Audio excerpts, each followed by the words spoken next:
Haleluya. Haleluya. Ukareva na vamwari vakatengwa neropa raJesu, vakasunungurwa kubva mumajoki aSatani. Vari pano. Haleluya. Mangwanani ano waningwa nyasha vakagara ipapo muzita raJesu. Amen. Uyu Mwari wawakada haasi wokufungidzira, asi ndiye chaiye. Shoko raMwari kuna vaRoma chapter 5 verse 8 rinoti hanzi rudo rwaMwari rwakaratidzwa kwatiri pachinhu ichi, kuti tichiri mukati mezvivi Jesu Kristu akatifira. Saka zviri zvakanaka zvawakaita zvakaita kuti Mwari vakude. Haleluya. Asi kuti Mwari vakagara vatongokuda uchiri wakashata. Ameni. Ukaverenga zvakanaka kunana zvakazarurwa zvinonzi Jesu Kristu igwayana raMwari rakabayiwa nyika isati yavambwa. Kureva kuti zvakazoitwa pamuchinjikwa kwanga kwakuzadziswa kwezvakanga zvatoitika kare nyika isati yavambwa mupfungwa dzaMwari. Mwari vaitozviziva kuti ndichasika vanhu, asi vanhu vachazotadza. Asi kana vatadza vachazoda deliverance kuti vapinde muupenyu husingaperi hwavanenge varasikirwa naho. Saka mupfungwa yaMwari vaitozviziva kuti pane gwayana, mwanakomana wangu achafira vanhu. Iwe usati wako usati wazvara. Saka kugara kwavakatoita ipapo uri kuzadzisa purogiramu yaMwari yerudo rwavo kwauri. Saka uri kungoita rudaviro rwelavhu yaMwari yavainayo kwauri. Izvi ndinozvitaura kuti unzwisise pozisheni yako pamberi paMwari. Ameni. Hazviri zvakanaka zvaunoita zvinoita kuti udiwe naMwari. Ameni. Asi rudo rwaMwari kwauri rwakaita kuti vakukakate usati watombovaziva uri muzvivi. Amen. Haleluya. Ndinonzwa kufara nekuvava pamusangano uno. Hanzi muna Dhavhidhi ndakafara kwazvakanzi hande yekuimba yaJehovha. Haleluya. Ndakafara kwazvakanzi hande yekuimba yaJehovha. Tanga tane nguva tisingaungane pano. Asi ndoimba takafara kuti takanzwa kuti musangano uri kubudirira. Haleluya. Inini ukandirambidza kuchita fodya handina kana problem nazvo, nekuti agara hazvimo mandiri, hazvimo musystem yangu, handitomboiroti handiizive fodya. Saka ukandibhana kuti amadhonho takubhana yekuchita fodya hazvina kana zvazvinoreva kwandidokosei. Haleluya. Asi ukandirambidza kudya sadza unenge wandiomesera bhozi rakapinda muropa, haunenge wandiomesera zvikuru kuti takubhana sadza. Haidako ndinochema chema nekuti handigoni kujamba rimwe zuva, handigoni kujamba rimwe zuva rinotenge ndisina kuritwa. Haleluya. Tine chikafu chatakapirwa chomoya chekuti tikachibhanwa ichocho tinotambura zvikuru. Saka kazhinji kana ndanzwa nenzara ndinenge ndakagara zvangu ndiri pandange ndiri ndakamirira kuti mai vati chipinda mumba mudye. Ndinenge vari kundinonokera kwese nenzara yakubata nangomuna chikurumidzi vakadini anenge achingononoka. Saka unozofara pane ndichipinda mumba mudye. Ndozvikuita vana Dhavhidhi vakati ndakafara pazvakanzi hande yekuimba yaJehovha. Anorodza anga ane nzara yatinoshumira Mwari, anga ane nzara yatinorumbidza Mwari ari muimba yaMwari. Mwoyo ipapo ndingadimba tongo ane nzara yacho. Asi kana ungosina nzara yacho zvinoratidza kuti hauna kudyara sadza iri. Kana vari dyara sadza iri nyangwe ukaenda kuIsraeri unoti vari kumusha kuchimbo chichamukeji chehuku. Nekuti vakanongonenge kuchingodya zvina namapotodos neraisi nezvimwezvo. Haleluya. Kana kuine vane nzara nenyota yeshoko raMwari vari pano, ndiwo munhu wacho.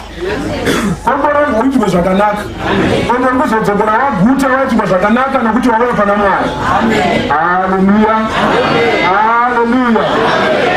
Ndandiikwazise utungamiriri hwekuimba yaMwari.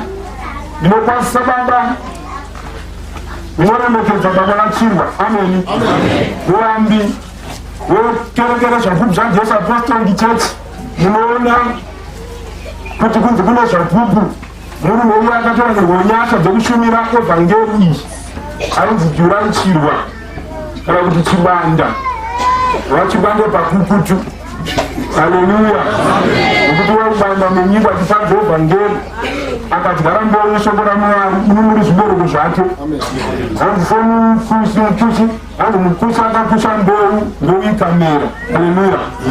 Pane mbeu dzimwe dzakawira murukangarabwe, dzimwe dzikawira pai, dzimwe dzikawira pai, asi iwo ndinoimba kuti rudo rwakawira pavhu rakanaka. Vaibheri vakabva siya vachiparidza vamataura kuti iwo mbeu yakachenjera inofamba. Pane mbeu dzatinodyara dzinongoti pavhu rakandwa ndipapo, asi iwo ichero vakachenjera unofanira kuti kana vakabva pasiripo wotsvaga panevhu chairodi ndonozvita hino church kamiraiti ndondo rudo yakangwara inoziva paakamira. Amen. Saka Mwari akashandiswa hanzi hazvibvi pasimba kana pahondo asi pamweya wangu. It's not by might nor by power but by my spirit. Uno vakawanda vanotoda kuti vaite zvakaitwa nemurandari muyewu, asi kana Mwari vasina kukwanira nyasha idzodzo ndobvizikana nokuvakagadzikwa naMwari uchagopaniraiti. Haleluya. Haleluya. Saka vhangeri yavo iripo ikupfuurira mberi nevazhinji vanopupura kunaka kwaMwari. Ndikapupura baba vedu navabhishopu. Shoko raMwari riri kupfuurira mberi. Muranda waMwari ari pakati pedu. Kana achinge aripo unonzwa purezenzi dzaMwari. Haleluya. Haisi yakufungidzira asi unotoinzwa kuti purezenzi yaMwari yasvika pano. Kana wochakinoneta because kuna vanhu vari stubborn nokuti nyama achiona hake kuti aiwa purezenzi yaMwari iri pano vanoita nharo vanoomesa munhu. Asi ndida kuonga Mwari takapihwa muranda wavo anofamba nechiedza, anofamba mugoni yaMwari nokuti kana akangwara unofamba kunopfera pagoni iyoyo ukomborerwe nayo. Ndiye chiedza chedu. Haleluya. Nauyeranda runoziva hanzi Dhavhidhi aiva nenharo dzekuramba achingoenda kuhondo iye akura. Unoziva kuti munhu kana achinge akura pachinhu haagumeko kungakura angaramba ita zvaaita achiri mudiki. Haleluya. Ndambodowo mudikoni wangu naanakanaguma kati vakaenda achiti hazvinotongoro ndangakura vangu ndakazvishirira zvinakudza ukada kuti itogoro kutandaa ndienda nekusazvi kutoona kusazvi ndamhaachedza masimba rako rakandiaa ndingaenakudza ndakura. Haleluya. Achaindirani speed yaashodi. Amen.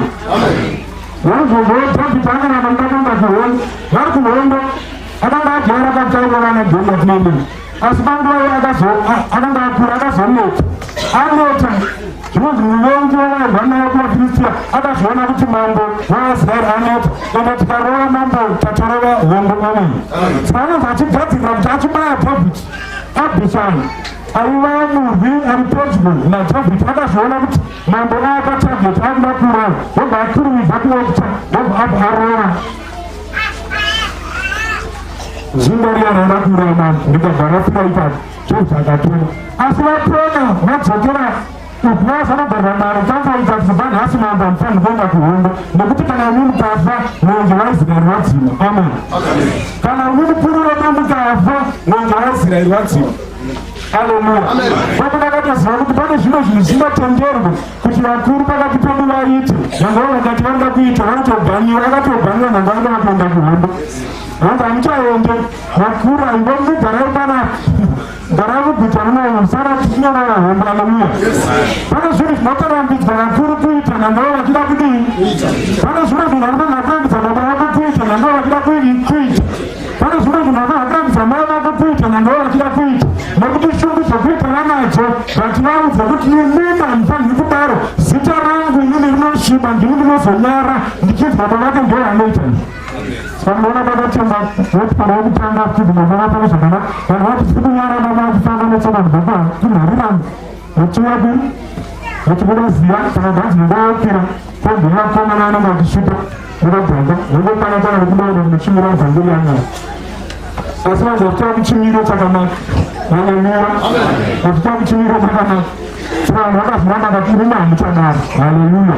Nokuti muri mwenje kana madzoka dzina hazviitiki zvakanaka. Haleluya.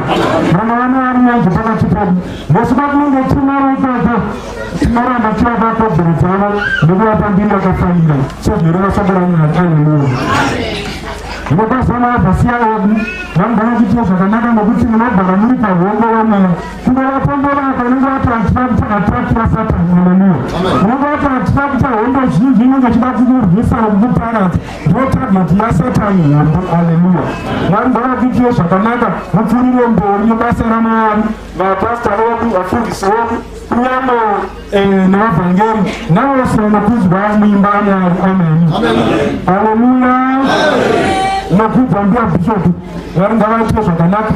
Ndakambopinda mukati baba bhishopu machirwa mungangoshoka akaroora unomudzimai asiri mbuyayo ngavaichechi nevamwesipei.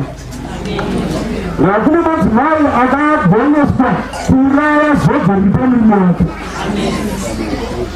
Kune vakadzi vasingagoni kurispekta basa raMwari akaiswa pamurume wake. Iwe uchida kubata basa raMwari unocherwa mabvu gopedzwa simba ukasi wagara pamba anganga wapinga damage. Satani akagona kurikruta madzimai kuti vashanda vari kudepartment yaSatani zvokuti vanenge vachipinda mudzimai but unenge vakatogara nenhuma yaSatani achiita basa raSatani rekukubvisa pakuzodza paMwari wopedzisira watanga nezveshoko raMwari. Haleluya. Vashumiri vazhinji vanowanza manyika ngani vasisisiri kushumira vakavhiringidzwa nomunhu vakanibvisira pfuma achingawana mubatsiri akandikwanira izvo vawana murwisi akandikwanira. Haleluya. Haleluya. Pamwe pamunozoshoora vabati veshoko raMwari kuti varasika zvakatangira kumba akagudhumurwa mabhaudi akashorwa akadzikisirwa akaratidzwa madimension isinaidanoindi moministry akatuma. Amen. Uninoti Samson aiziziva here kuti ndatora mhandu ichandiveura musoro. Samson ati ndatozviwanirawo asi ipapo pakatongopanya target yaSatani yekumushuwira bvudzi nokuti asara exposed. Haleluya. Saka ndiri kuzvitaura kuti zvichida ingadai basa riri apa risipo nhasi. Haleluya. Asi Mwari akawanira nhasi murume anoda kuti kana atibona anowana anomubata ruoko. Haleluya. Anoti kana atorwa nani anomubata ruoko. Haleluya. Izvo zvakatotaurana namuripo kwakagoponai. Haleluya. Nhasha dzaMwari dzikuwanira iwo pakuti muchetwe muraramo musanduke muzive kuti iwewe ndiani nauyu ndiani kuti basa raMwari ripfuurire mberi. Haleluya. Haleluya. Ndinoda kutenda amai bhishopu maza amai vanoshandiswa naMwari kazhinji kana kutaura navo vakapihwa nyasha dzokukurumidza kuona zviri mberi. Amen.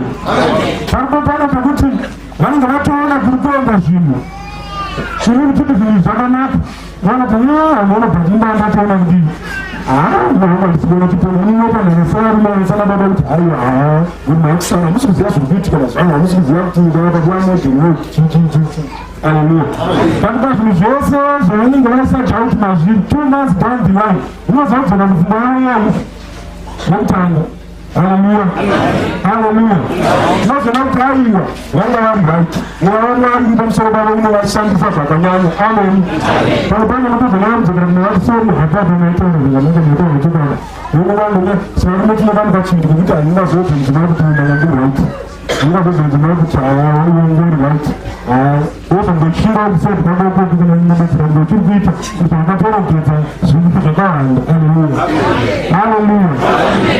Ndinoremekedza ana maovhasiya namafundisi kana mapasta mabasa renyu ndinoziva kuti zvinonzengura mudzimba ndinoziva anogona kugara basa raMwari richiona mbiri mire zvavirika.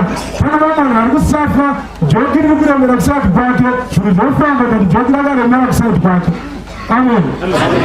Because unoziva kuti makarekita murume karekita unogara nekarekita yako kana kuita kuifushumura pana vanhu pa basa raMwari rinodona. Haleluya. Zvinhu zvanaMwari vane basa rekumbidzira nekuvaka kuti zvirambo zvine chimiro zvirambo zvine munhu wakanaka asi vaburi kunzi vanobva vabia kuti pamupatona pabvu vaona kuti zvairema. Haleluya. Haleluya. Ndinoona kutopanza pana paimba pakunorova mudzimai kumbai. Amen. Asi haatauri angati kombasira Mwari nozoita sei. Amen. Haleluya. Haleluya. Amusundinzwa.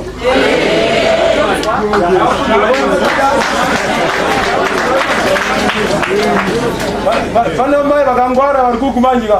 Ayo, ngozi pari vamwana nonyambezera kudya zvinhu zvinovava chingori zviri kunaka chinyara. Saka pana mai vari kukuma vanditi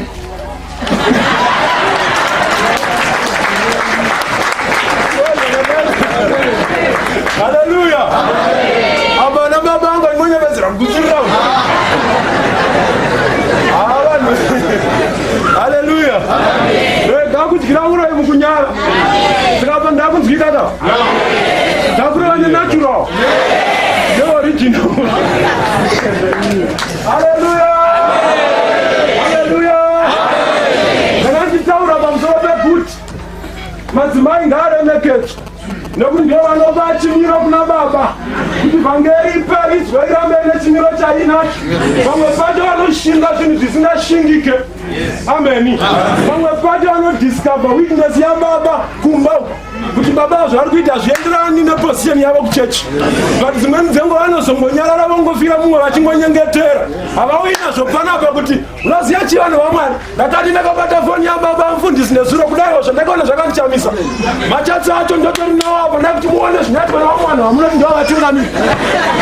Onai vanhu vamunoti ndo vatungamireni. Haleluya. Avadaro vanofira mumwoyo vachingonyengetera. Basa ramwari kusvika ravakika raramba rakamira panzvimbo.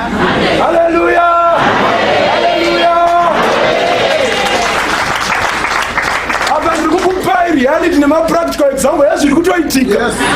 Kwete kuti ngotaura zviri kutoitika. Haleluya. Mai Madhonho vanotoziva weakness yangu, but she continues to pray for me. Achingoti Mwari simbisai muri moyo kusvikira ndaponawo ndabuda muweakness iyoyo. Nekuti chakakosha shoko raMwari neimage yeevhangeri yaMwari. Haleluya. Zvakakura zvakanaka vana mai rambai makatsungirira. Nange muchigara nezimbe muri ruoko furidzirai richapora. Haleluya.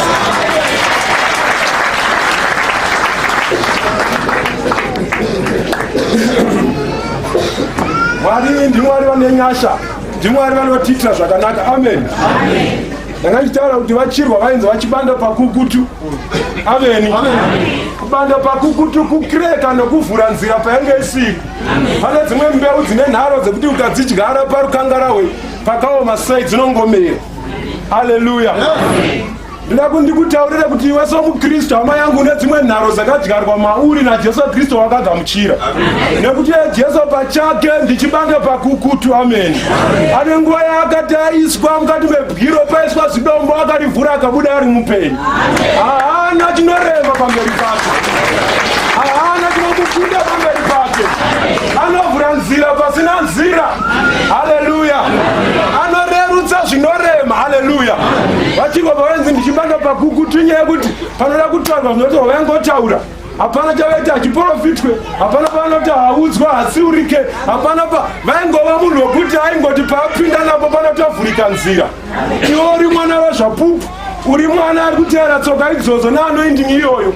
Mangwanani anoda kundikuudze kuti kana uina Jesu uyu uchiteera shoko iri ratakagamuchira, hakuna chichakuremera. Uri chibanda pakukutu, nzira yako ngaivhurike. Haleluya. Zvakawanda zviriko zvinorema pamwe pekuti noti ndinobuda here, asi Jesu wakagamuchira mukuru. Ndosoko riya rinonzi ari mandiri mukuru kudarika ari mukati menyika. Jesu wawakadya akapinda muropa rako, iyeye haakutendere kuti urambe wakatsikirirwa pasi. Pane zvinhu zvakawanda zvokuti ukazvirangarana ndiri musituation yakaoma, asi ziva kuti mhodzi iri mauri inomera. Mhodzi yauri inotsemura ruware, inotsemura pakaoma, inopinda panorema. Haleluya. Ndainakidzwa neshoko raMwari kuna Zakaria chapter 4. Zakaria chapter 4 verse 7. Pane nyaya yaZerubhabheri inotaurwa ipapo. Amen. Ukaiverenga apa panzi pa 7 verse. Ndiwaniko iwe gomo guru? Ndiwaniko iwe gomo guru? Pamberi paZerubhabheri uchaitwa bani. Gomo kana riri mberi hapana road. Haleluya. Asi shoko raMwari riri kubvunza gomo racho kuti ndiwani kwewe gomo guru. Pamberi paZerubhabheri uchaitwa bani. Pachaitwa highway. Uri chibanda pakukutu, uri grade rinotsamura. You are a dynamite explosives akanyanya. Ekuti kana zvimauri zvakuda kuputika zvinovhura road. Hazviremekedze kuti pane urwere, hazviremekedze kuti pane urombe, hazviremekedze kuti pane uroni, hazviremekedze kuti pane chikwambo, kana kuti pane zvidhoma zvakarema zvakadini. Uchaitwa bani iwe gomo. Pamberi paZerubhabheri. Iwewe ndiwe Zerubhabheri wacho. Hazvizivi munhu akagara paside newe kuti ndiye Zerubhabheri. Muuze kuti hanzi ndiwe Zerubhabheri.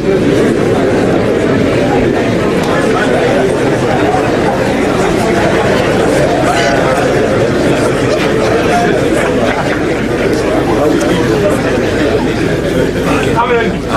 Ndiwe Zerubhabheri. Ndinoziva kuti pane zviri kukunetsa zvandisingadi kumbobvunza ngezvipi, but izvozvo ndogomo riri kuadhireswa kunzi uchaitwa bani. Uchabva uchimhanya pamberi paZerubhabheri.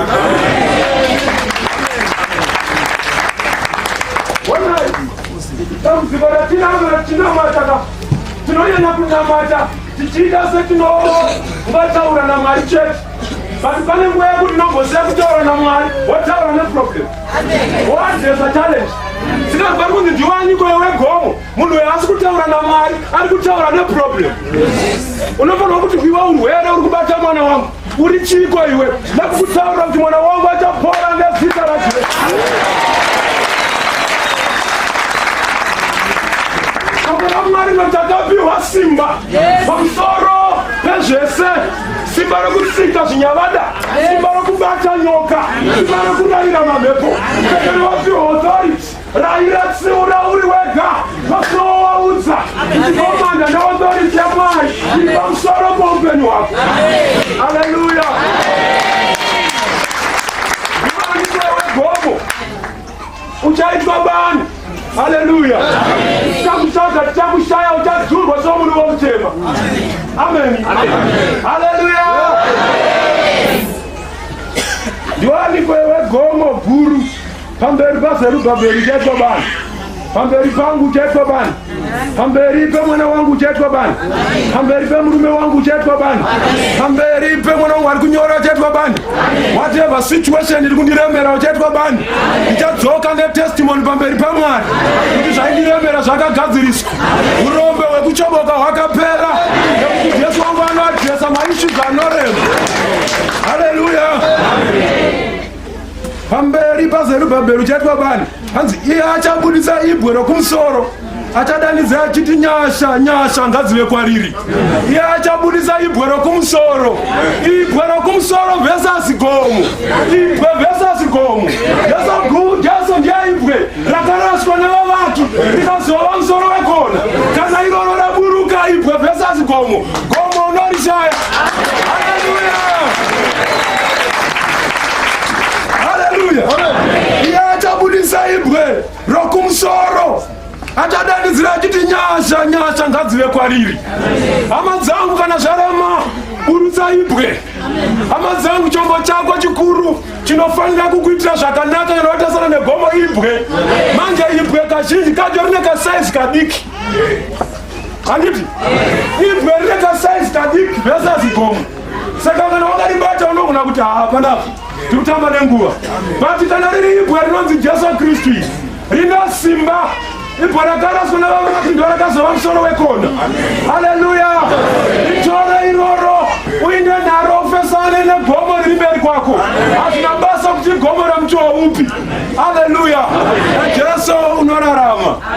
Asi kuti vazhinji munokanganwa munotya. Ndakachitaura kuti chombo chikuru ndiJesu. Asi pane masoja ekuti kana futi ikarira vari mubattlefield anorasa futi yake pasi achitiza. Haleluya. Nekutya kana ichinge yarira kudayo, unoona munhu achirasa chifuti chake so achitiza achichekerera, ari kutosiya yake iyi inogona kutomubatsirai. Pamwe pacho notiza munhu ane rekeni iwo ine futi. Haleluya. Pamwe pacho paunonambada kuti Mwari ndibatsirei, wangaifanira kungorayira dambudziko iroro. nekuti kana wapiwa simba, wapiwa authority, wapiwa shombo, ridza. Haungazodi kuti Mwari vauye futi vokuridzira trigger. Mwari vauya vokoka futi iri muruoko rwako rwaya vakakupa, vokuridzira futi trigger kuti enemy yako irowe. Aiwa, inyaya yeunderstanding inenge isati yakwana. Haleluya. Uri chibanda pakukutu zvaMwari zviri mauri, inzwa kuzvitenda kuti Jesu wangu andakagamuchira ndiye akandivambira nzira itsva mhenyu yandinopinda nayo pakaoma nepanorwadza. Iyeye naye ndinobuda, ndinomuka, ndinoenda mberi.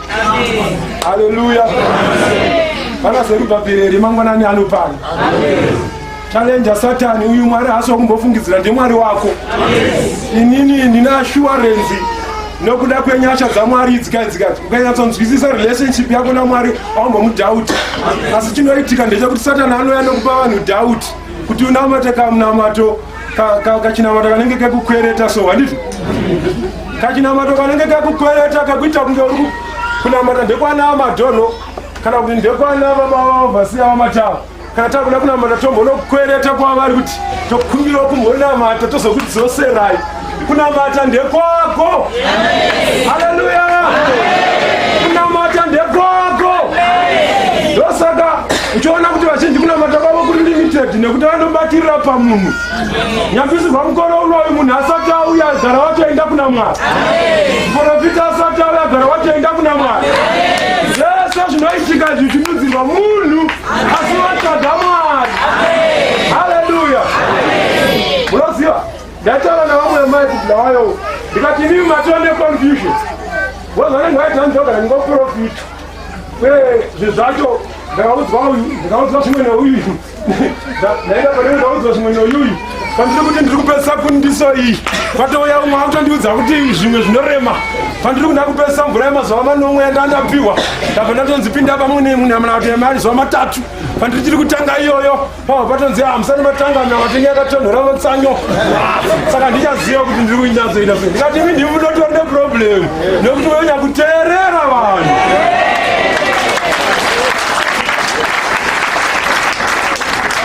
Haleluya. Vaprofita havachaite kutaura rega ndikunze. Havachishai ende chinhu chiri kutaurwa pauri hachina kutanga nhazo akato zvabva tichingotendera. It doesn't make any difference. Hallelujah. It doesn't make any difference. Nobody zvagara zviripo. Continue with your life, focusing on Jesus. Dear Lord, now mambo na isha upenyu wako. Ukangowa neconfusion nokuda kwezvawaprofitwa wagara iwo hasi kutoziva Mwari wari kunamata.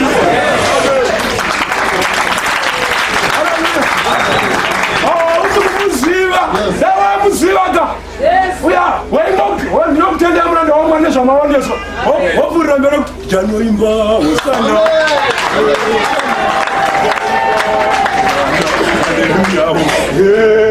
Mwari vakakuda uite zvivi uri mhombe zvako ndobva vakuda ndoda nhasi vatomboripfekai ndoda nhasi vakagara pachechi vakutokuda mo.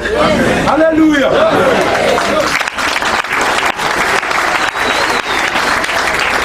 Haleluya. Haleluya. Saka ndavasimbisa mai vavo ndikati ponai zvese zvinotaura izvozvizvi muwadhropu yedu mazara mvura dzakawanda. Iri bhodhoro ramuprofita nhingi, iri bhodhoro ramuprofita nhingi, iri bhodhoro ramvura yamuprofita nhingi. Iwo hachatosiyi kuti ndegeza kumeso here, ndekuita ndakurara here, nesauti ndeipi mukaka ngodzawandisa varakunge dambe vane confusion. Hatisina Mwari, hapana Mwari, hapana Mwari. Haleluya. Haleluya. Dambudziko ratoita manje nderekuti kana vanhu vachiya Zvapupu vanoitora wrong. Because vakaona gemenziri vanobva vafunga neimwe cheche vakambonamata pabani. Vofunga kuti chipostori chimwe chete. Haleluya. Saka unotoona kuti vanhu vakati vakuchechi akasatoprofitwa nekuitwa zvese izvozvo vanhu vati vanotozvida. Izvozvo zvanotozvida vandimukare.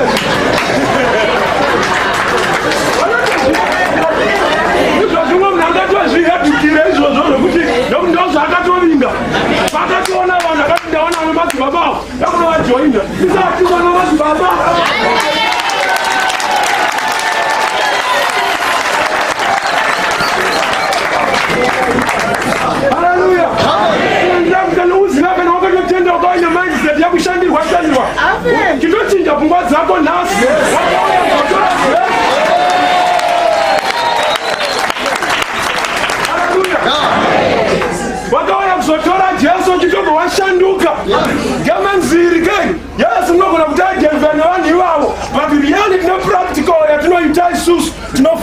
neshoko raMwari.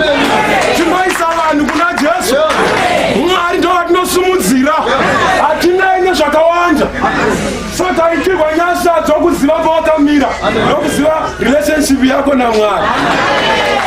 Hallelujah. Hallelujah. Ndina kutenda Mwari zvakanyanya. Unoona mutambo uno tanga tavharirwa kwenguva yakati rebeni kuda kweCovid. Situation yakaoma, asi Mwari ndomba vatitendera kuti tiuye pano. Ngaverenga kuna 2 Macronic chapter 30. 2 Macronic chapter 30 kaiverenga. Ndoto nosoro pa Hezekiah paakazoita mutambo. Vanoratidza kuti vanga vaine mamwe madisturbances akanga ambobata pavari, akavatadzisa kuti vasvike pakuita mutambo wePasika gore rimwe nerimwe. So zvakanga zvamborayirwa naMwari kuti unofanirwa kuitwa mutambo iwoyo. Amen. Saka Hezekiah akazowana mukana wekuti mutambo uitwe, ende wakaitwa zvine mutsindo zvekuti nevanhu vakapona. Amen.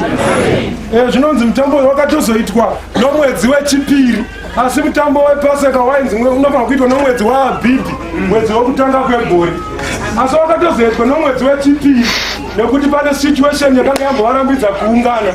Ndanoda kuti ndingokudza hama yangu ndezvekuti mutambo unoyu akasika kutanga zvakagara zviriko kuti panounganirwa shoko raMwari Satani anodzivisa, asi kana opportunity yazovhurika ngaishandiswe. Haleluya. Sekuuya kwavaita ikoko ende gandikudzwa kuti Satani achazviita kuti pamberi apo uchagona kuvharirwa mumwe mukana, asi pfungwa dzako ngadzinge dziri pakunamata Mwari. Haleluya. Tinoda vanhu vanoti kana nguva yekunamata ichiripo vanzotsvagai Jehovha achawanikwa kana ekwaari achiri pedyo, nekuti achazoshayikwa achazoenda kure. Saka munamateiko zvino achiripo. Pane vamwe vanhu vairova chechi kusati kwaane lockdown. Vakazoti lockdown yauya manje ndopa akanga kuda kuya kuchechi zvenharo, mapurisa achiti hakuna vari kuungana. Wazoona kukochapa unoziva pane rumwe rugareka rwaunoda ndiro kana rusati rwabviswa. Amen. Unozviona pane zvimwe zvinhu zvaunoshora, dzimwe nyasha dzaunoona kunge dzisiri nyasha nekuti zvichiri pauri, but ukazozvitora unoona kuti zvinhu zviya zvakakosha. Unogona kunge wakagara nomudzimai waari kushora uchiti apa hapana mushaya uyo amboenda nomuteera.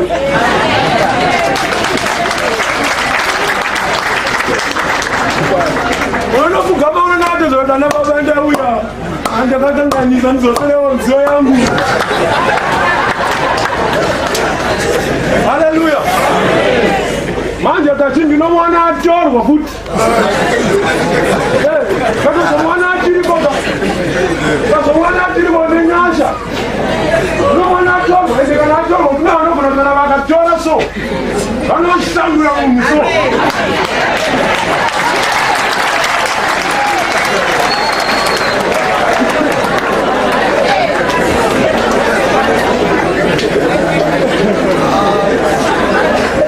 Haleluya. Saka nzizo nyasha dzawinadzo dzekunamata dzisati dzatorwa idzi. Unozochema musodzi so chinzi bvai kwandiri niwediwe kusarurama. Haleluya. Shandisa mukana uchiripo nzizo nyasha dzawakaitirwa naMwari kuti kana muchanzinamatai hanzi nhasi kana muchinzwa inzwi rake musaomese moyo. Kana tichiri kutaura kuti today do not harden your hearts. Haleluya. Zvakaitwa nevamwe vakazofira mugwenga vakatadza kupinda munyika yechipikirwa vaomesa mwoyo yovambopikirwa zororo. Haleluya. Haleluya. Hanzi saka Hezekiah akatumira shoko rikapararira nenyika, akati vanhu vese uyai titambe mutambo watambenge takavharirwa nekuti Jehovha atitendera. Sezvo takangonzwa tikauya pano tikatanga kuungana tikanzi uyai tinamate, uyai tirumbidze Mwari. Haleluya. Haleluya. Hanzi regai kuone musiba mukukutu, uyai tirumbidze Mwari timunamate, tirege kuita samadzibaba edu ayo akarashika akafamba nenzira isiri iyo, asi isu Mwari vakatirangarira kuti tive pano zvichida kana tikanamata. Vana vedu vakatapwa, vachafirwa nyasha kwavakatapwa, mhuri dzedu dzakatapwa, nyasha kwadzakatapwa, nekuti panguva vaitonamata vaIsraeri vakanga vambotapwa vaiswa Bhabhironi. Ameni. Saka vakanga vangosara vatenderwa kusarawo vapukunyuka ndo vanhu ngatiyetinamata vamwe vana vedu kwavariko kwavachatapwa vachasunungurwa vakatapwa nokuda kwemunamato wataita tiri pano pamutambo wePaseka. Kuva kwako pano munamato yako ngaisunungure nezvimwe zvinhu zvawakasiya kumba nezvikunetsa.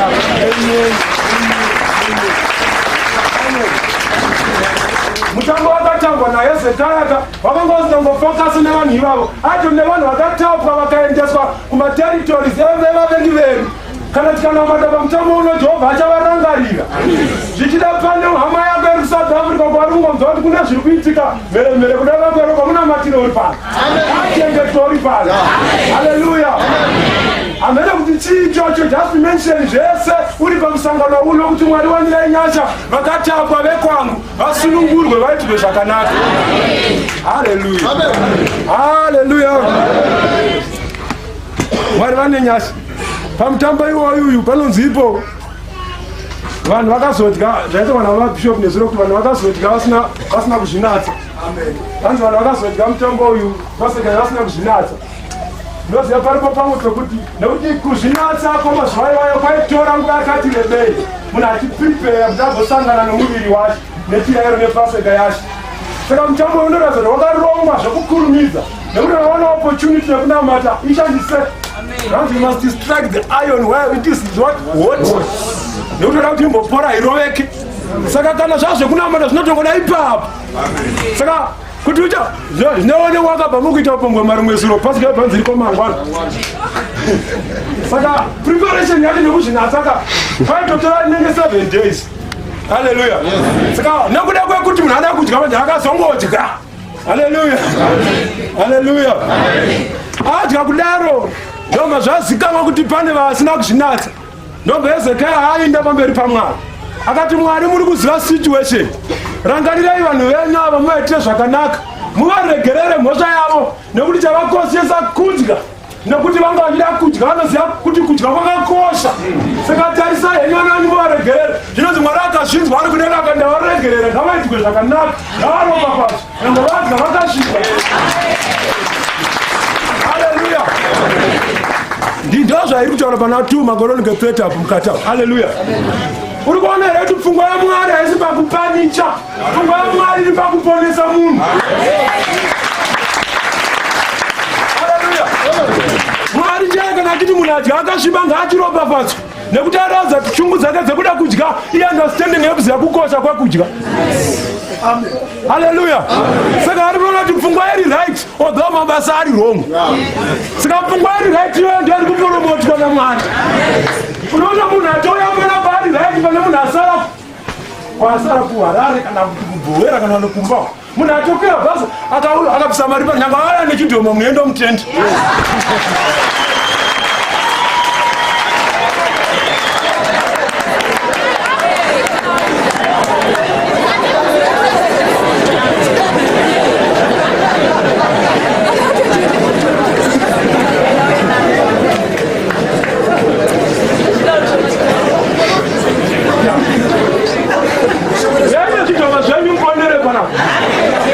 Haleluya.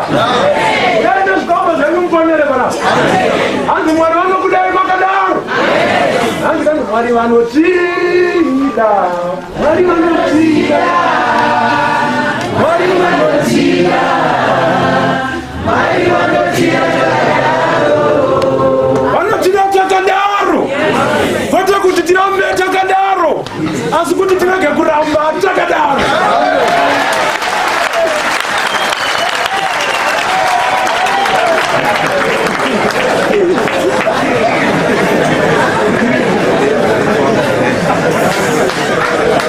Hallelujah. Hallelujah. Hauendi kurwizi wakachena kunogeza ka. Unotenda wakasviba. Kana wakuba kurwizi nemwachena.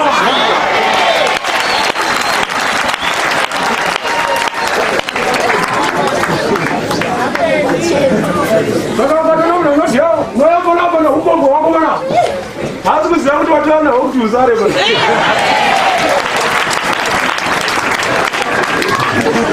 Hallelujah. Amen. Amen. Zvisinzai Jesu wamakaga muchironi. Vakafambira vanhu akafambira mhombwe varoi nanoita zvakaita ndo vanhu ndoti muri aifamba naro ndoti muri aidya naro ndoti muri aiswera naro nokundori akanga afambira. Haleluya. Natwana zeka muteresi vaiva naye vanhu vakuti watorana naye seiko iye muteresi vatiri vachishotwa.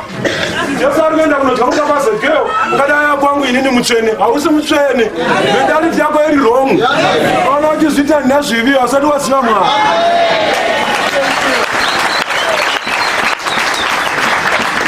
Haleluya. Vakadya pasika vakasviba Mwari akazvinzwa akavaregera akavarira nyasha. Ngatifunga ya Mwari haisi pakupanicha asi pakuponesa munhu. Haleluya. Ngandiverenge iri pavhesi 18 2 Chronicles 2 Macronicles chapter 30 pavhesi 18 hanzi nokuti vazhinji vaEfraimu navaManase navaIsaki navaZebhuruni vakanga vasina kuzvinatsa.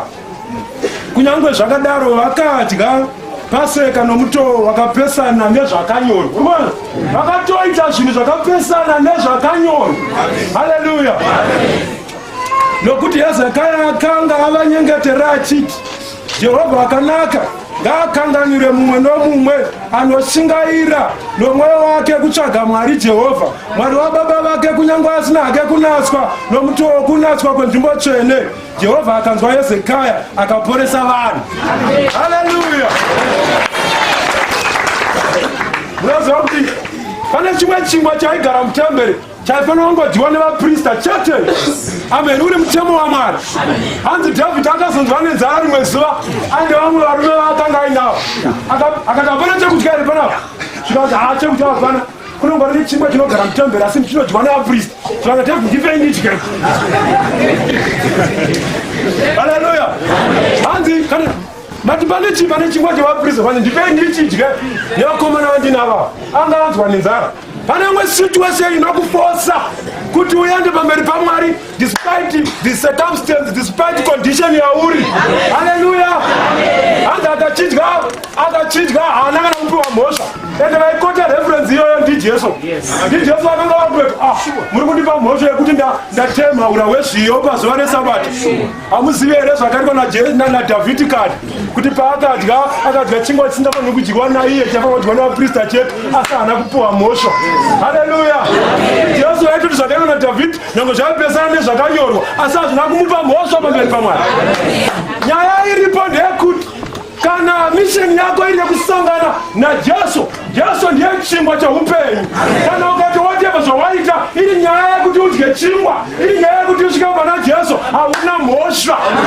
Haleluya.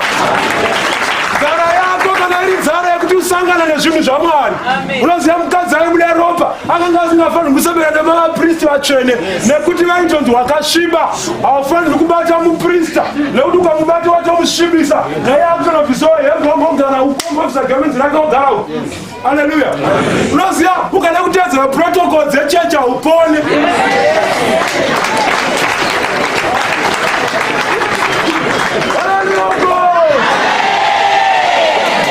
Protocol dzechechi hadziponese vanhu. Unovasunga kuti vasasvike pana Jesu. Dai akada kuapurocha akuru anopita ndikuda kuti ndibate Jesu mupembero kati ndine problem yekufilita saka ndafunira kuti ndivabaruzivo wakakwana.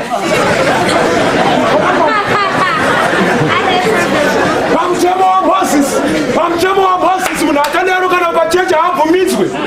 Haleluya. Asi akangwara mukadzi uyo akaita shumba akati ndawandoudza nekuti arina kupona ndini.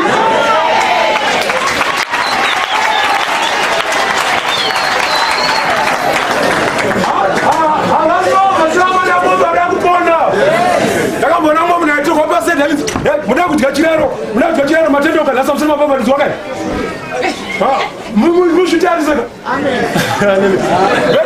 Very sorry mama example and don't pack any practical don't look all those vita.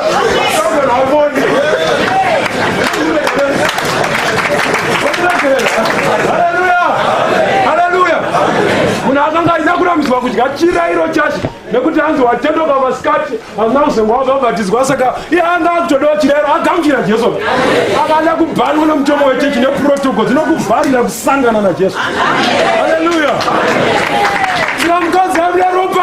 akaita kaverevere akanobata nguo yaJesu akaponeswa zvinabasa anonzi akabva afenda nekuti akajamba protocol akatyora murai akatoponeswa nekutyora murai. Haleluya.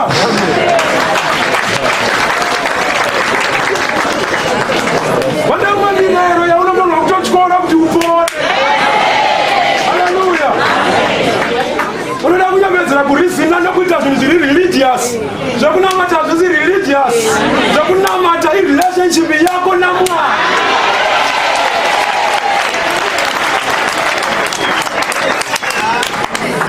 Haleluya. Haleluya. Akaponera nyaya yekutyora mutemo yekubata muzodzi waMwari wakasviba zvakanga zvirangwa kuOld Testament. Izvozvo akazvityora akazviita akaponera izvozvo. Jesu akatoti ndanzwa simba rangu rabuda. Ndiani andibati? Akati ndini hangu. Ngozi yakanga oda kurova pasi asina kutaura. Mufananidzo zvakanaka. Ngozi Jesu akachoka kudhana nezvonzi mukadzi akavhunwa. Aita kunge munhu angada kuzomura chikwama muhomwe akabhabata. Akati ndini hangu Ishe. Zvikanzi alright kutenda kwako kwakuponesa chena.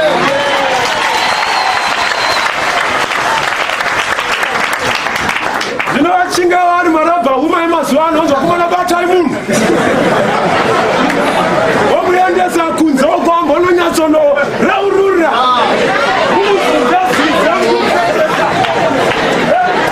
Marabva huma emazuva ano. Kana akatoka bhedha haupure. Hauna kupedza dzokera. Hauna kupedza dzokera.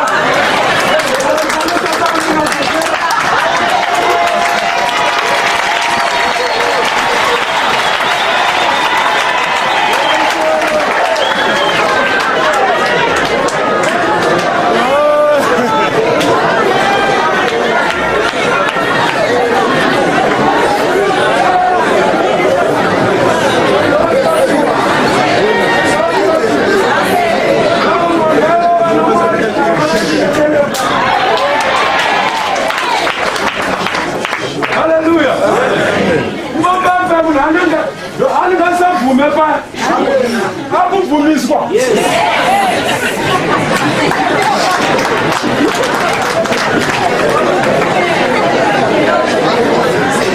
Nekuti vana musiyano pakuvhuma nekubvumiswa. Haleluya. Because munhu anofanira kuuya nemwoyo wake achidemba zvivi. Haleluya. Asina kutumwa achinzwa yega kuti go Mwari ndiwanire nyasha. Haleluya. Asi kana asingade nazvo, no matter how much you can force that person, panabeba mora pana zvaita. Wazi kuzva dambo zalo basiya baba amchange achiparidza achiti vamwe mai vakaenda vamwe baba vakaenda kutaundi vadzoka vakati verisora mai tasanga nawo neumwe ex wangu wakudhara director zvangofara very sorry.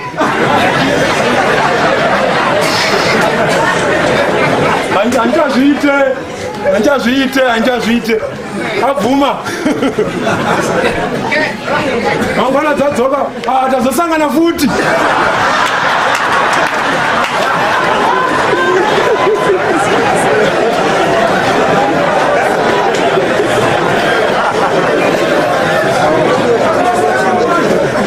Haleluya. Iwe wasokutadza watofana dzobako mwana bvuma.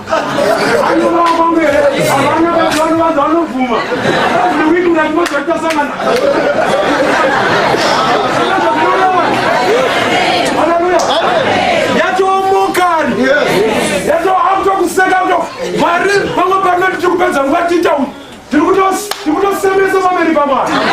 Haleluya. Haleluya. Mwari ngavatiwanire nyasha tizive Mwari watiri kunamata. Mwari vanokuda to the extent yekuti ukauya kwavari nyangwe zvakamira sei vanokuwanira nyasha vanokuregerera. Mukadzi uya anonzi akabatwa achiita ufeve vanhu vaida kuti atakwe nemabwe afe according to the law of Moses. Mutemo wa Moses unoti ngafe, asi Jesu ari kuti ngaende ake nerugare. Uri ipapo enda nerugare. Handisive nyaya dzawakaita dzimwe dzacho unotodzinyara unozava kunotadzira Mwari zvokunyanga uri wega soka unonyara wakambozviita here kuti usina kuona but wakungofunga uri wega soka kunyara unonyara so zvokuti kunonamata pamberi pao unonyara kuti kuisa munamato kuti pamusoro Mwari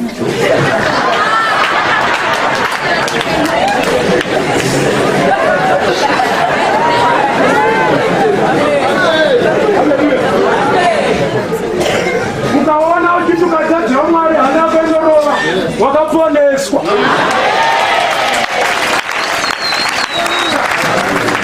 network yako ichiri kuconnecta kuti wachazi. Pane vanhu vakatotindivara network dzavo dzichabate zvakuti ndatadza here kana kuti ndagona. Havatomboziri akatsika munhu anonzwa kuti handamugona, akauraya munhu anonzwa kuti ndakamutsvata. Hana yake hapasisina conscience dzake dzakarohwa nesimbi yedara dzakapiswa, akatindivara. Haleluya. Ukationa uchiri kuti unoshaya zvokuita kana watadzira Mwari, uchiri mucondition yekudzoka, uchiri mucondition yekutendeuka. Jesu akatifira kuti tiponeswe, Jesu akatifira kuti tiitwe zvakanaka. Mwari ngavakuitirei zvakanaka. Haleluya. Haleluya. Nguva dzedu dzakamira seiko.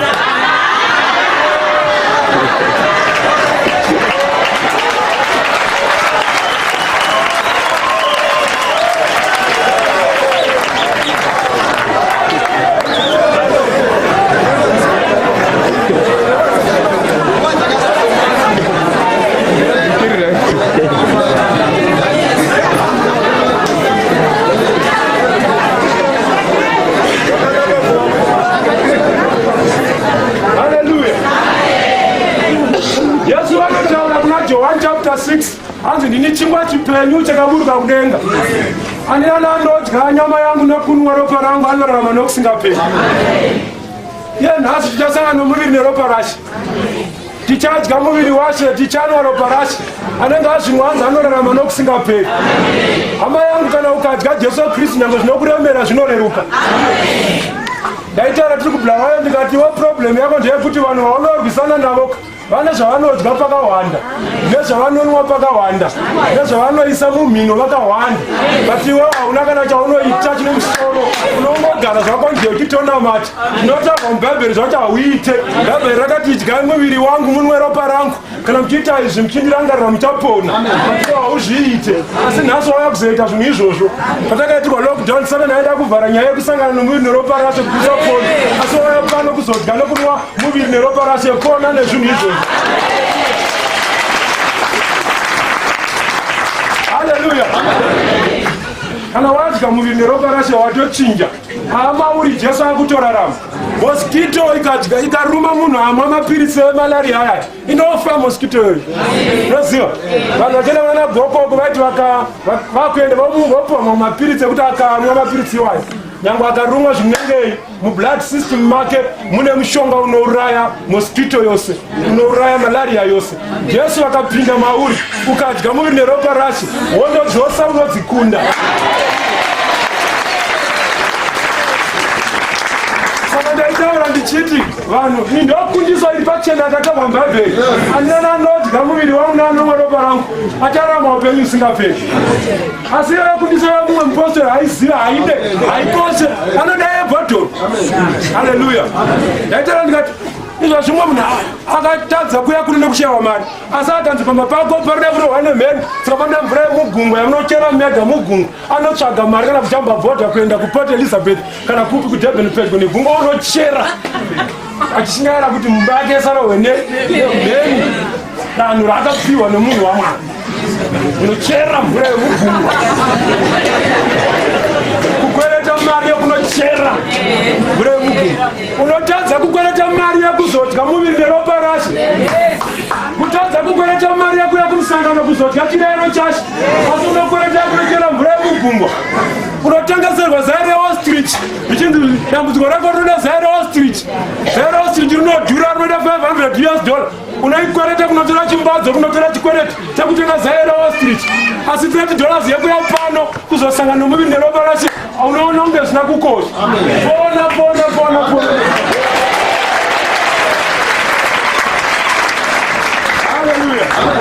Haleluya. Kuda kuti kana wazokusvika pakudya muviri ropa rasvika unyatsonzwa wakasununguka ndapita zvinondiponesa kwete zvinongondiponesa panyama chete asi zvinondipinza mushe wokudenga upenyu usingaperi. Ndakuti takabira kudzoka kwaJesu. Jesu vari kuzotora vanhu vekwavo.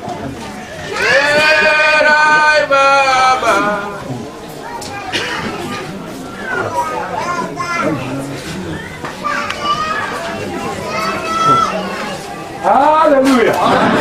Haleluya. Takamirira kudzoka kwaJesu. Ameni. Takamirira kuuya kwake.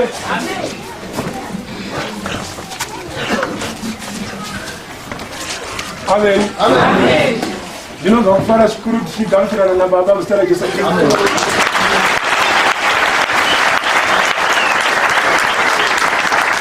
Amen. Amen. Ndambotaura ndikati unonzwa presence dzaMwari. Unonzwa zvaringana.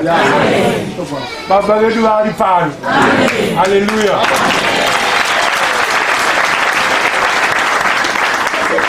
Vakangwara vanotanhaura maropafadzo ipapo. Vamwe vachida zvokumirira kuzopiwa nguva. Ndambotaura mukadzi uya wayabuda ropa kuti akatonotora ipapo. Vamwe vachimirira kuzopiwa nguva. Ameni. Saka takungotenda nekuti nyasha dzangu kana neniwo kazhinji ndinozofarira kuparidza varipo nekamokama ndikunyunyuka.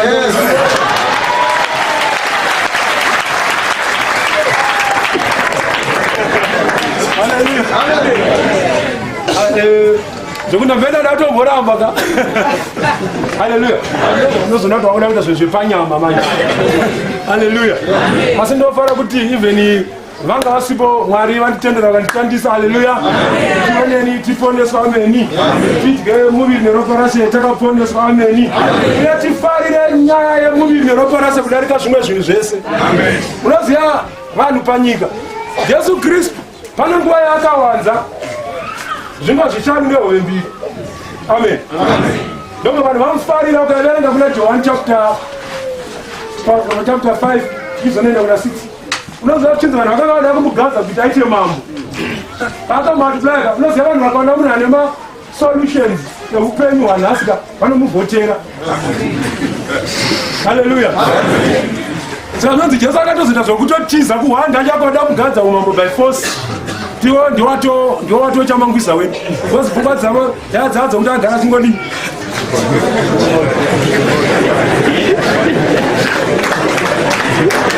Asinowanza zvinhu.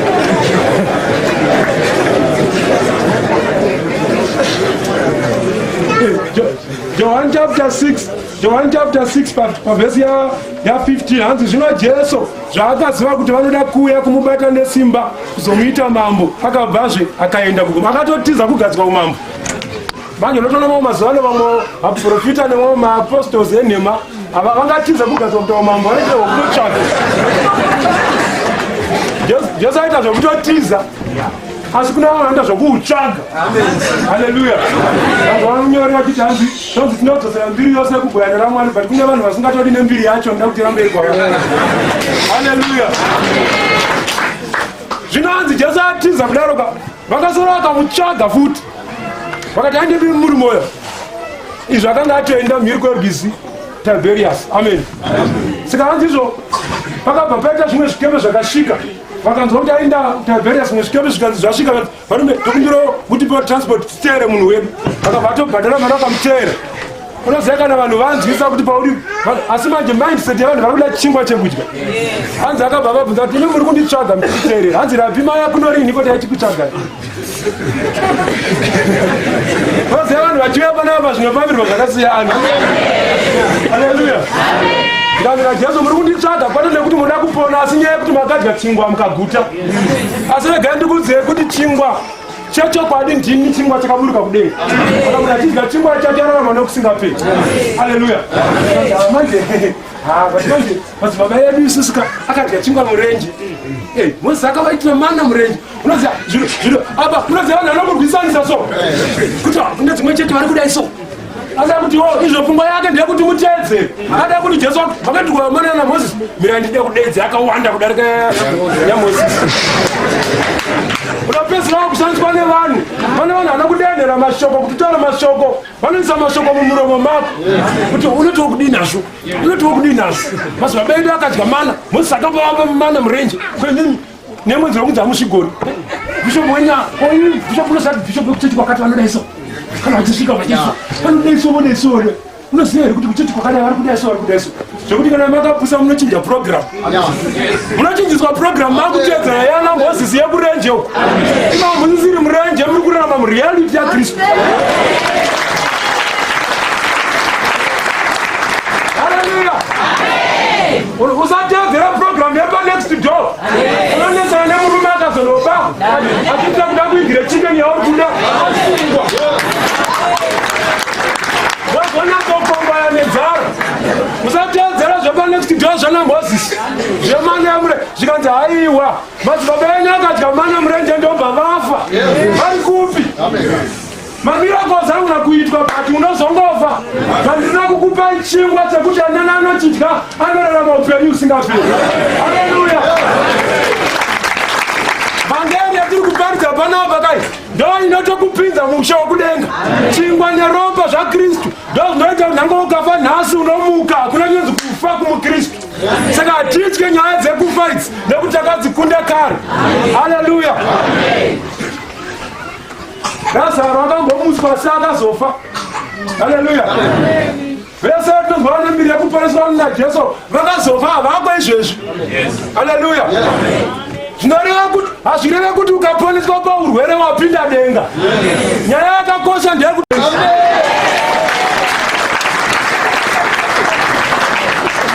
haleluya.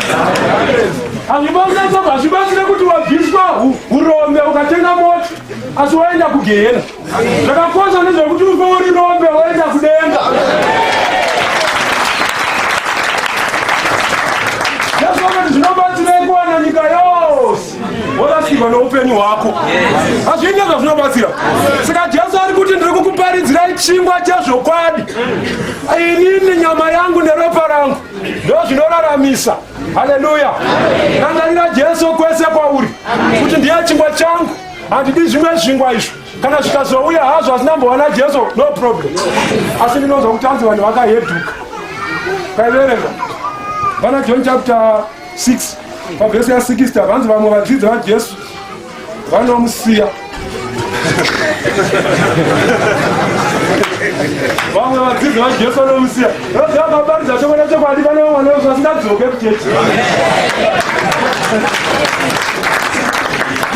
Haleluya. Avadzoke. Ndoziva kuti ndakanga ndakuda kufa neflu musechitatu. Kubulawayo ungana asina kutombouya. Amen. Nekuti baba kana kushumira ndikasingafungi ndinokwanisa asina kuti Mwari anondibhusisa. Amen. Vanhu vakaheduka vauzwa vhangeri yei. Ibaba handimboona chiti. Munhu anoti hakana zvakadaro handingafambi nevanhu vakadai. Hanzi vakatoenda vakatoti hakana pasina nyaya dzechakuyenda. Asi zvinonzi izvo Jesu akazobvunza vakanga vasara kuti munoda kuenda here ana Pita. Zvanzi Ishe imi ndimi mune mashoko oupenyu. Ndiani mumwe atingawana nekutaura mashoko oupenyu. Haleluya. Ndoda vari pano vanoti Ishe ndimi mune mashoko oupenyu. Hatina mumwe atingaende kwaari nyangwe akawanza akamultiply chingwa. Tinoda imi Jesu ndimi mune mashoko oupenyu. Haleluya. Haleluya. Jesu ndiye vane mashoko oupenyu, ndiye vanokuitai zvakanaka, ndiye vane tariro newe kuti vakupinze paupenyu husingaperi. Haleluya. Ndiye vakawanza mana pamuchato wekani. Amen.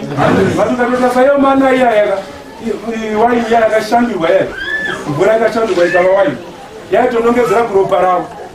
Amen. Vana Maria pavaenda munoti Ishe waini yapera. Jesu anotanza anozvonza akabvunza akati munondidetsere nguva yangu haisati yakwana.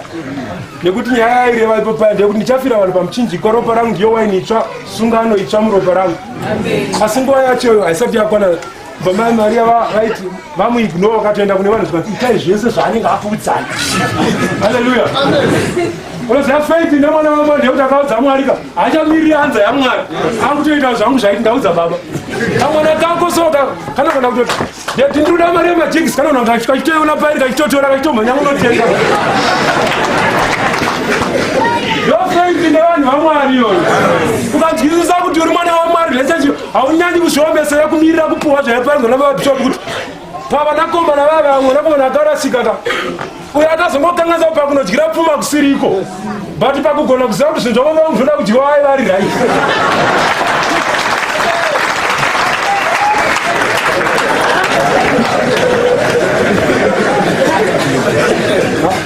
Hallelujah.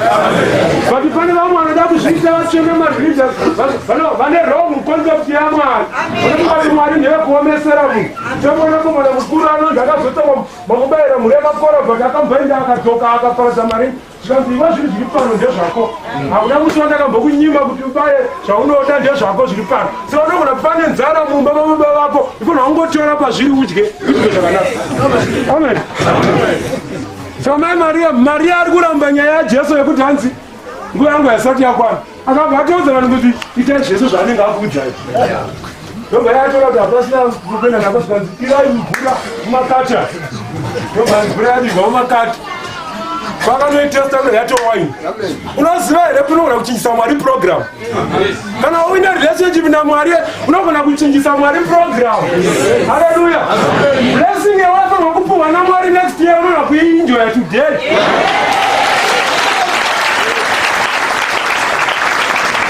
Hallelujah. Vazvi pane zvimwe zingadi kumirirwa nguva zvinofanira kutofastitira pane faith yako. Faith inoita kuti zvinhu zvifambe chop. Amen. Pane imwe faith inoita kuti zvakafanira kuitwa mangwana zviitwe nhasi. Hamuzivi here kuti pane Jesu Kristu pane paakaudzwa kunzi nemukuru wezana kuti taurai inzwi chete musauye kumba. Ndomunga kuti dai mukuru wezana akatotomirira vasvike. Pagona kuta 2 hours vari murodi vachiuya deliverance isati yaitika munhu achingogomera nekurwadziwa vakupi vamuchifu vakupi vavaogonya vakupi vavatonwa.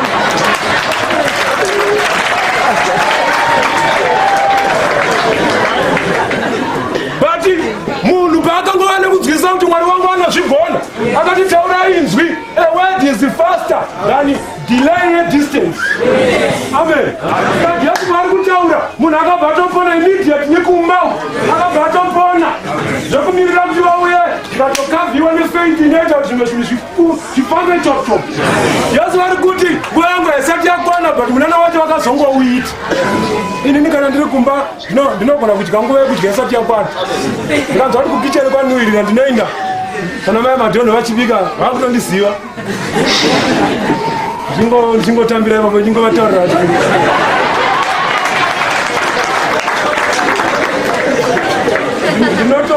ndinotoiwana pisi yenyama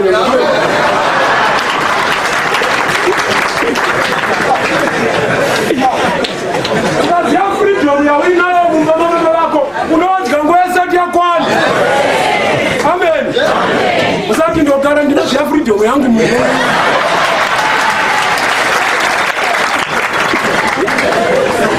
Hallelujah. Saka ndira kuti kana makunamata makuita zvinhu zvenyu itai with a higher level of faith. Hallelujah. Inodimanda zvinhu even nguva yange isati yakwana wapona nekuti waratidza level of faith iri pamusoro. Amen. Hallelujah. Jesu Kristu akatifira pamuchinjikwa ropa ravo rikayerera rina kutengwa nezvinova sirivha kana ndarama. Hallelujah. Tine ropa raJesu Kristu pamuchinjikwa. Unoziya ndiro rako raunobata riya kuenda naro pachirero riya uri pamutsetse wakabata dhora rako riya harireve chinhu. Hallelujah. Takatengwa neropa raJesu. Nothing is equivalent to the price yakatitenga isu. Hallelujah. Never associate muviri neropa rashe nemari yaunoisa muhomwe. Hallelujah. Nawe wakatongwara wairidzosera muhomwe wodya pasina kana sendera wabvisa. Amen. Hallelujah. Hallelujah. Nawe wakangwara wachinzwisa waitoridzosera muhomwe. Never associate chiraro chashe nemari. Zvifambirane side by side so. Ndasva kuti tebva tati uchiuya nechiraro uchiuya uzogamuchira wakabata dhoro rako chibva wakandapa kuti nguva dzedu dzifamba hazvitidzani. Hallelujah. Ndakuti upone kana uchida kuramba tizviita zviitako. Hallelujah. Asi uchachomoka singamboiti. Hallelujah. Kana uramba tizviita zviite Haleluya. Kana uine ada kupa Mwari ngova zvisiri associated netirai. Haleluya. Kana uine mari kupa Mwari ngova zvisiri associated netirai. Ndakuya kometa even $100 or whatever amount padilero church. Wakatengwa kwatene zvinora kana nesiriva nendarama asi neropa raJesu.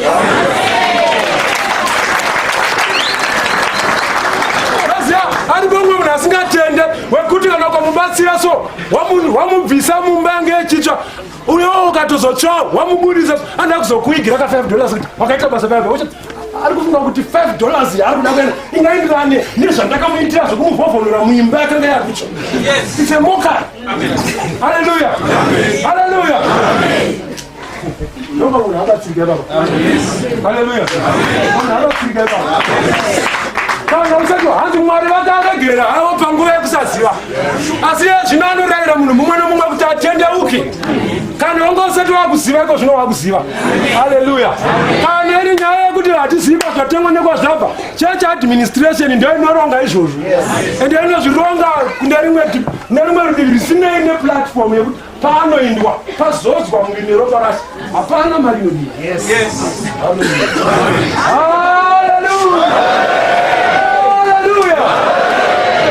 Zvakanaka Mwari ngavatiitire zvakanaka ndigoni kupurira mberi ipapapa munoziva kuti handazomboyatsovhura shoko raMwari rinoda kuti ndizoverengerwa zvinowanda asi nyasha dzaMwari ngadziwanzwe pakati penyu yomimba kuti ratataura rerekana kuti iri kuponese ikuitire zvakanaka ikusimudzire.